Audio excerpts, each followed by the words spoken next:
Can passion lead you astray? Can it take you down paths you don't want to go? Can it so consume you that it will force you to do things you don't want to do? That's a great question. I was having this discussion with a friend recently, and he brought up people from the past, people that you would know also, evil men, like Hitler, Osama bin Laden. And he was saying, Ed, these are passionate men who became leaders and did horrible, destructive things using their passion. And I had to disagree with him. He said, look, I understand at times passion can look like an evil twin called lust. Lust and passion are opposites. And we decide, because we're born with both, we have them in us, like a muscle cell and a fat cell. We both have them. We decide every day which one we're going to feed, which one we're going to follow, which one we're going to build. And they have to be built up, just like a muscle cell does or a fat cell. You actually have to take time to build them. But I would debate this. When you look at somebody, it's usually pretty easy to tell which cell in their body, the muscle cell or the fat cell, they've been working on the most. And I'm not saying this to be mean, I'm saying this to be obvious. It's the same with passion and lust. The only time we confuse passion with lust is in our own lives. It's really easy for me to point it out in your life or someone else's life, or vice versa, you to point it out in my life. But sometimes we're so close to it in our own lives because we judge ourselves based on our intentions and we judge others on their actions. Yes, that's not fair. That's just the way it is. Lust and passion are completely opposites. They are polar opposites. One's a North Pole, passion. One is the South Pole, lust. You decide every single day which one you're going to follow during every event, every decision, every moment of the day. Here's the difference between the two. Lust will use other people to get what I want.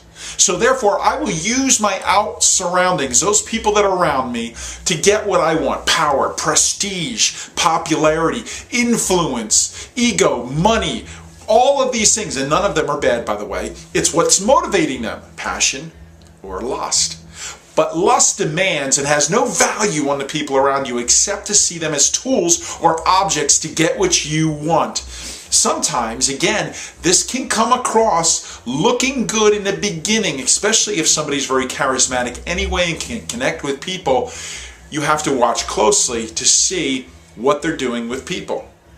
That is the litmus test. Passion, on the other hand, always puts people ahead of yourself, which means as somebody who is following their passion, they're always going to serve other people before they serve themselves. They're always going to help other people get what they want before they get what they want.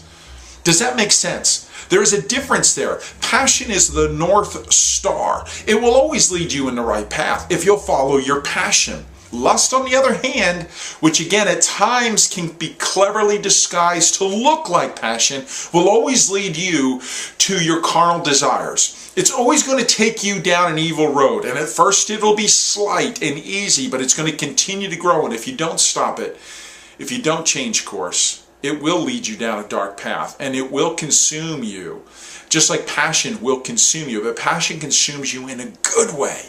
It puts a fire deep down on the inside of you, a consuming fire to help people, to use your life, to spend and invest your life into other people instead of just yourself.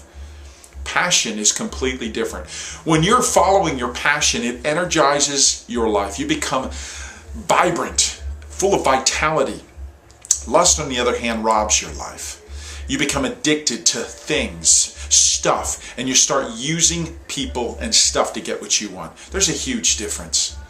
Today, choose to follow your passion. Choose to feed your passion muscle instead of your lust fat cell. And watch what starts to happen in you and through you and around those people that are around you also. My name is Ed Carcarey. I'd love to connect with you at edcarcarey.com. Find your passion. You'll find your life.